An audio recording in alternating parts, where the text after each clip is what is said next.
I was just going to make some chocolate chip cookies and thought I'd bring you along with me as we complete the recipe, and I can show you what to do step by step. So first of all, I've got my mixer. This is the raspberry ice mixer from KitchenAid. That is the color pink that it is, and I just love it so much. I got it when we got married as a gift from my mom, so that was so sweet. And then I've got my flour, sugar, and brown sugar. And then I've got Crisco, which you can buy in these little sticks at the grocery store, super handy. My mom used to buy the tubs of Crisco growing up, and then we would hate to be the one to have to scoop the Crisco because it was just all like messy and you couldn't get it off your hands. You had to use dish soap and everything. So glad this is like a lifesaver. So we'll use 2/3 a cup of this, and then butter, 2/3 a cup of butter as well. So I've got this here, and let's get started. So I'll go ahead and cut these down to size, and then we'll start mixing them. 1, 2, 3, 4, 5, and 2/3. All right, so we'll toss that in the mixer.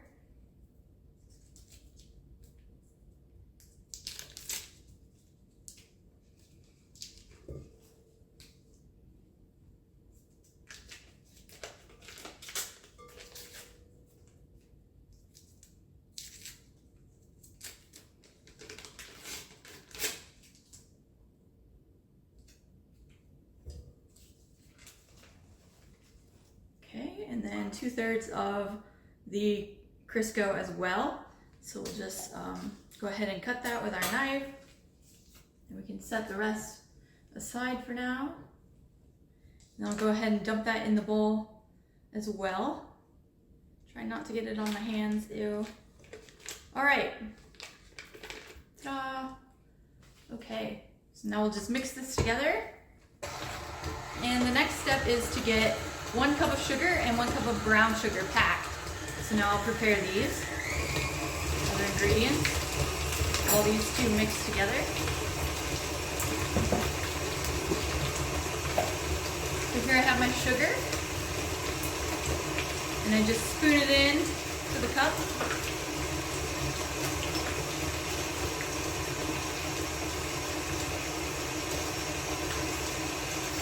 And the reason why I'm blending this together is because they just came out of the fridge, and I kind of want them to kind of meld together so there's not clumps of the butter in there. So go ahead and do that right now. That's why I'm mixing it.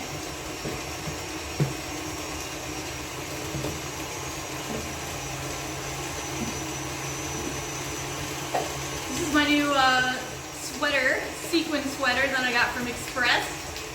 So I think it's pretty fun for the holidays. It's meant to be a loungewear item, so it's meant to be a sweater and sweatpants that match, and they're all sequins and everything, but that was a little bit too much of a commitment for me, so I just went with the top, which I think is a better deal for me. Okay, so then we'll just scoop in some brown sugar, and we want to overfill it and then pack it against the side of the container, because we want as much brown sugar as possible. So we want it kind of heaping over, like an overflow, because we want it packed in the dish, and it should kind of thud when we dump it out. And it didn't quite thud as much as I'd hoped, so we'll just toss a little more in for good measure. Okay.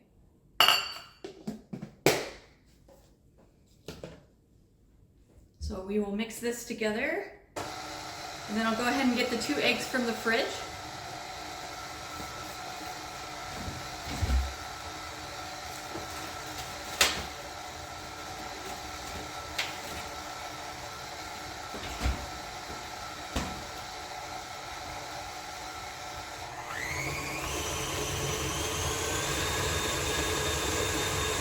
So we'll go ahead and mix that a little bit harder. And then we'll use our spatula, and I like to use the ones from Pampered Chef because I just really like the way that they're made. The handle's really like ergonomic and handy for my little hands, and I love the silicone top. It's just a nice material, and it bends a little bit, so that's what I'm using. So go ahead and scrape down the sides, so you just kind of go around and then scrape down. And then what I also like to do is scrape the bottom of the bowl, because sometimes there's a slight divot, and sometimes ingredients like to kind of hang out there and not get incorporated. So we'll go ahead and scrape that in. So also what I'm doing here to get the spatula cleanish again is I scrape it along the edge of the bowl, and then I scrape the back, and then I scoop it, and then thud it in there. And then I just lay it down on the counter, and I'll clean the counter later. Okay, so now we'll do the eggs and the wet ingredients. And I just kind of use a little 1/2 cup measuring cup for the egg, and we'll do that. So I have a little container for my eggshells. So that's 1 egg, 2 eggs,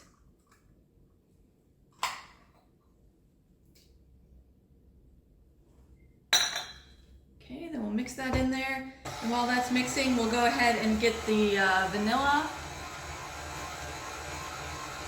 And it's 2 teaspoons of vanilla. So I'll pour it over the egg cup that I just used. There's 1. I'll dump that in. And 2.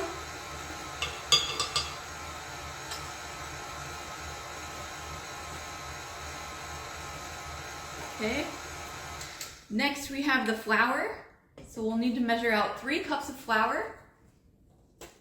So here I have my same sugar cup.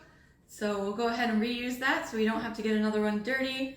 So I just use my little scoop here and scoop it into the cup. I don't sift it or anything. It's all-purpose flour that's already been sifted in the container. And then I just go ahead and dump that in there. And we'll go ahead and do the 3 cups.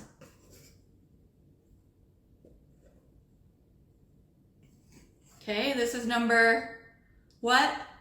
For those listening at home, those watching, that's number 2. It's important that you don't mix up and get the wrong number. So here is number 3, and that should be all the flour that we need. Okay, there we go. And then one little trick I like to do is I like to put the dry ingredients on top, the ones that could end up tasting sour if you get it right into the mix and maybe it forms a clump or something. So I like to go ahead and, I think we just got a package, so I think that's what that sound was. So we'll go ahead and use a scoop of this soda. And we'll just kind of sprinkle it over the top of the flour. And then we have a teaspoon of salt as well. So I'll just kind of pour that over my egg cup. And then we'll use this little knife that we used earlier to kind of level the salt. I don't know if you can see that. There we go. Now it's level, and we'll just kind of spritz that over the top of that as well. Okay, great. So now when we mix it, it'll kind of mix all the dry ingredients in together on top of each other instead of, I don't know if you've ever made pancake batter and used baking soda. Well, my dad has, and I just remember horrible experiences from him making pancakes for us homemade. I don't know if we didn't have the mix or something at the time. Maybe it was in the 90s and there wasn't any mix. I don't know. But he would then not sift the dry ingredients together and mix them together, so we'd get clumps of the bad tasting powder, and it would just be so sour and terrible. But you'd have to just kind of smile and grin through it and appreciate that he made you pancakes. So yeah, I just remember that. So okay, we stirred it a little bit, and now we'll just go ahead and scoop some of it off the mixer handle, and then we'll go ahead and scoop the sides. Scrape around and down, and then we'll also get the bottom in case there's any extra flour or anything hanging out down there. And then to clean off my spatula, I'll just scrape it along the side of the bowl.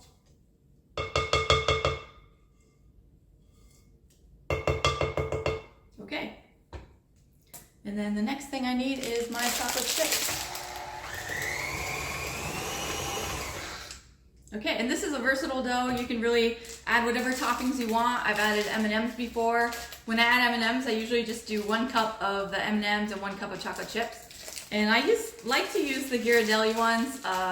The flavor is like extra extra chocolate flavor, so I like to go with that. But Nestle's also good. I feel like you can taste the difference in chocolate chips. I don't really like the store brand kind. Normally I feel like you can taste the difference, but maybe that's just me. So anyways, this is about a little over 2 cups probably, so I'm just gonna dump the whole thing in because I love them extra chocolatey. And we'll go ahead and mix that up.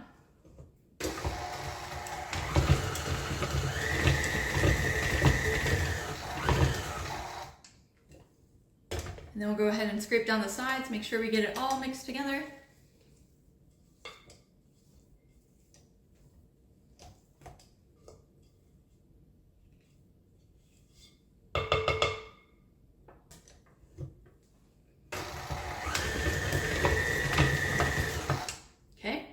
And then what you do to bake them is you preheat the oven to 375 degrees Fahrenheit, and then go ahead and get a pan out. So we use really large, like 11 by 16 pans or something like that, and I can normally cook a dozen on there. So I can show you how I go ahead and do that.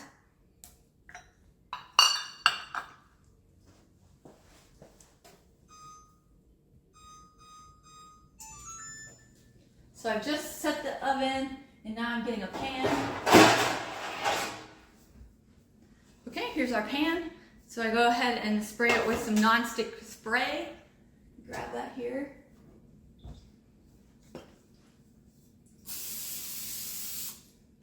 And shout out to my hairstylist at Amanda Grace Studio, who just did my hair today for the holidays, and I really love it. Short and really cool highlights, I think she did, so she does a great job. And so she's in Savannah, Georgia. If anyone needs a hairstylist, I recommend her.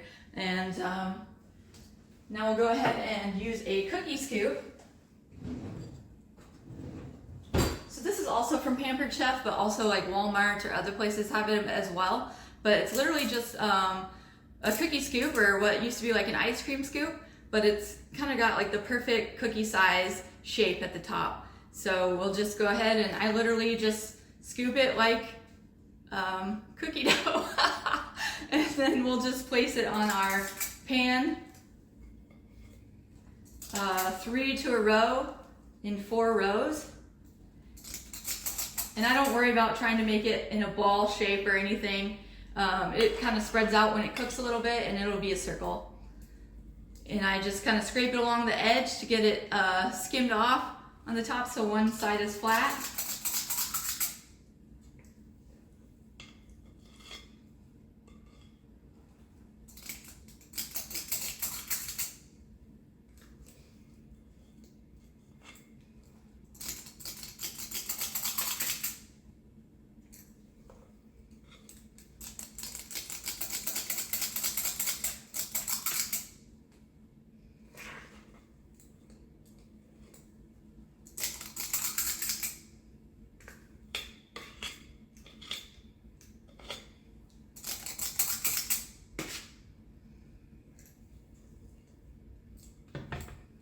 Okay, one more row of 3.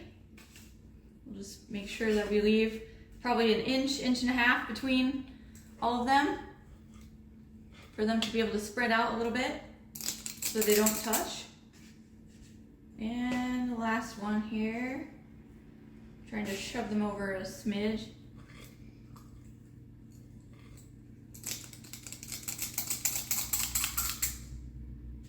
That one flipped over.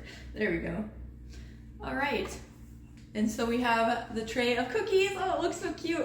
Okay. And then we'll bake this for 9 to 10 minutes. And it just kind of varies on your oven. So you'll want to check. The way that you can tell if it's done is the edges are kind of a light brown, and the top has just like a hint of golden color.